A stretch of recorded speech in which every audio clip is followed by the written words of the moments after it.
स्वागत है आपका। ब्रेक के बाद अगली बड़ी खबर की ओर आपको लिए चलते हैं। अमेरिका और ईरान के बीच टकराव फिलहाल टलता दिख रहा है, लेकिन पश्चिम एशिया में तनाव अभी भी बरकरार है। डोनाल्ड ट्रंप ने ईरान पर बड़े सैन्य हमले की योजना का दावा किया, लेकिन आखिरी वक्त पर कदम पीछे खींच लिए।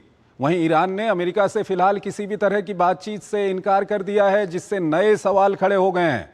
आखिर क्यों बदला ट्रंप का रुख, और अब इस पर पूरे घटनाक्रम का आगे क्या असर होगा, देखिए हमारी ये खास रिपोर्ट, और फिर इस पर अपने विशेषज्ञ मेहमान से हम चर्चा करेंगे।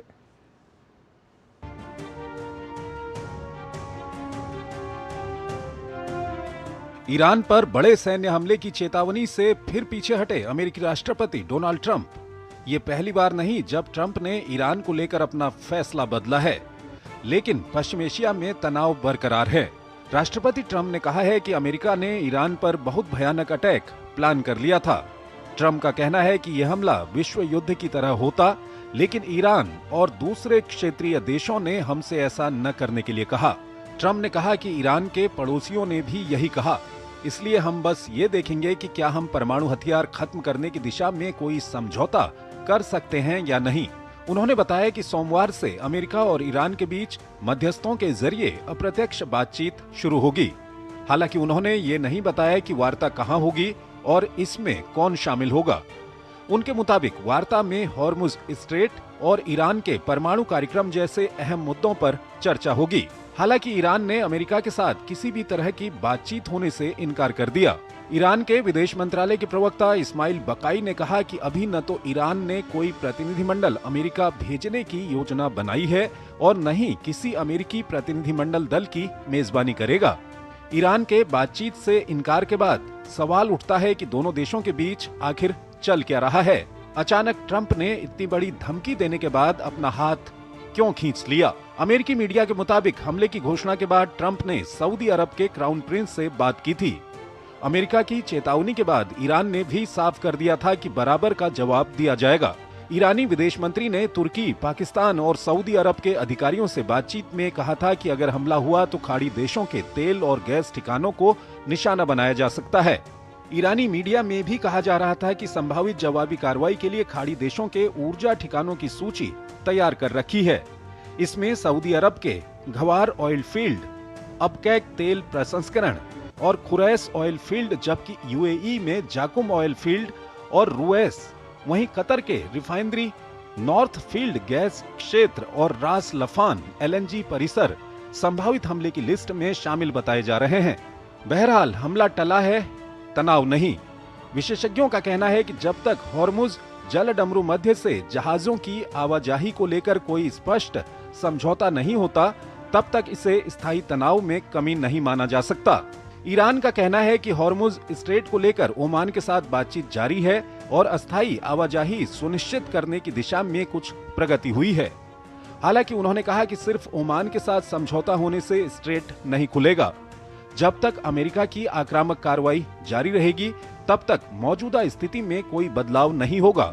इस बीच ईरान ने हॉर्मुज में MQ-9 रीपर ड्रोन मार गिराने का दावा किया। इस सब के बीच हमले टलने से तेल के दामों में थोड़ी कमी देखी जा रही है। ब्रिगेडियर रिटायर्ड शारदेंदु हमारे साथ जुड़े हुए हैं, विदेशी मामलों के जानकार हैं, उनसे हम जानेंगे। शारदेंदु जी, एक अच्छी खबर है कि हमले वहां पर नहीं हो रहे हैं, लेकिन ये कब तक चलेगा?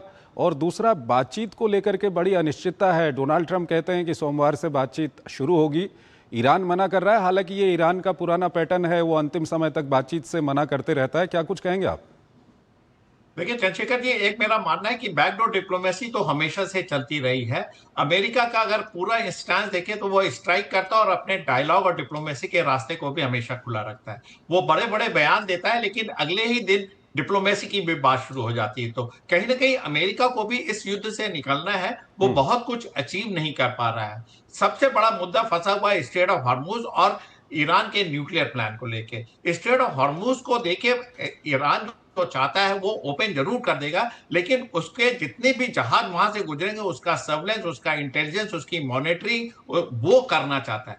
उसको शक है कि अगर उसने स्ट्रेट ऑफ हॉर्मुज खोल दिया तो इस बार अमेरिका के जंगी बेड़े वहां पे के अपना डेरा डाल लेंगे और जो स्ट्रेट ऑफ हॉर्मुज में ईरान का वर्चस्व है उसको कंप्रोमाइज होना पड़ेगा। लिहाजा ये किसी भी हालत में आईआरजीसी नहीं चाहता है। और दूसरी तरफ अमेरिका ये एश्योरेंस चाहता है कि किसी भी हालत में ईरान के न्यूक्लियर प्लांट को इंस्टॉल कर दिया जाए, उस पर ऐसा एक निर्णय लिया जाए या सहमति बने जिससे कि ईरान आगे अपना न्यूक्लियर एनरिचमेंट ना करे। तो दोनों ही चीजें संभव है। जहां तक टोल का सवाल है, ये एक टेम्परेरी एक्शन ईरान ने लिया है। मेरा मानना है जैसे जैसे वार्ता आगे चलेगी वो टोल की बात छोड़ देगा, लेकिन सर्विलेंस वो जरूर रखना चाहेगा, क्योंकि मेरा मानना है स्ट्रेट ऑफ हॉर्मुज आज की डेट में वर्ल्ड मैप पे आ गया है। अमेरिका आगे आने वाले दिनों पे इस पे कंट्रोल करना चाहेगा।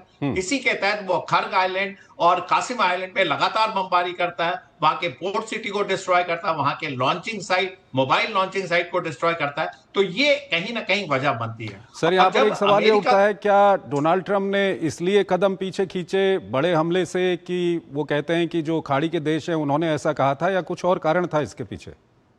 नहीं, इसके पीछे आप जो कारण बता रहे हैं बिल्कुल मैं भी उसको मानता हूं कि सऊदी अरेबिया के क्राउन प्रिंस मोहम्मद बिन सलमान ने कुछ दिन पहले उनसे टेलीफोन पे बात की थी, रिक्वेस्ट किया था अगर नहीं हुआ तो ईरान देखिए तमाम एलाइज के मिलिट्री स्टेशन पे हमला कर रहा है, जिसमें सऊदी अरेबिया है, जॉर्डन है, कुवैत से तो ये भी रिपोर्ट आई है चंद्रशेखर जी कि अमेरिकन ट्रूप्स वहां से विड्रॉ करके जॉर्डन की तरफ या वहां से निकलते चले जा रहे हैं। बहरीन में 5th फ्लीट के हेडक्वार्टर का क्या हाल ईरान ने कर दिया।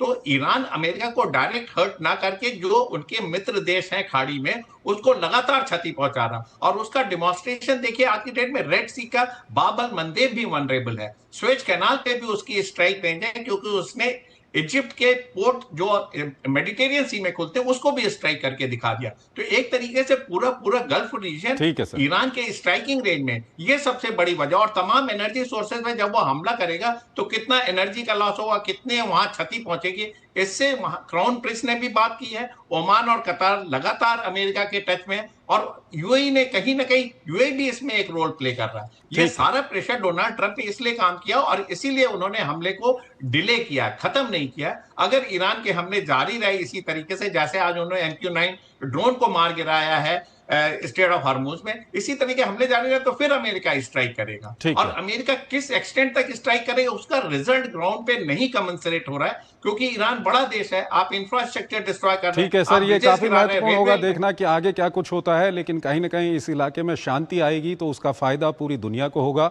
बहुत बहुत शुक्रिया सर आपका हमारे इस कार्यक्रम में जुड़ने के लिए, और दोनों ही महत्वपूर्ण विषयों पर अपना महत्वपूर्ण विश्लेषण हमारे दर्शकों के साथ साझा करने के लिए। इसी के साथ अंतर्राष्ट्रीय खबरों के हमारे इस खास कार्यक्रम को हम यहीं पर समाप्त करते हैं, लेकिन जाते जाते आपको छोड़ जाते हैं आज की कुछ और महत्वपूर्ण और बड़ी अंतर्राष्ट्रीय खबरों के साथ। और आप इन खबरों को देखिए और हमारी पूरी टीम को इजाजत दीजिए। नमस्कार।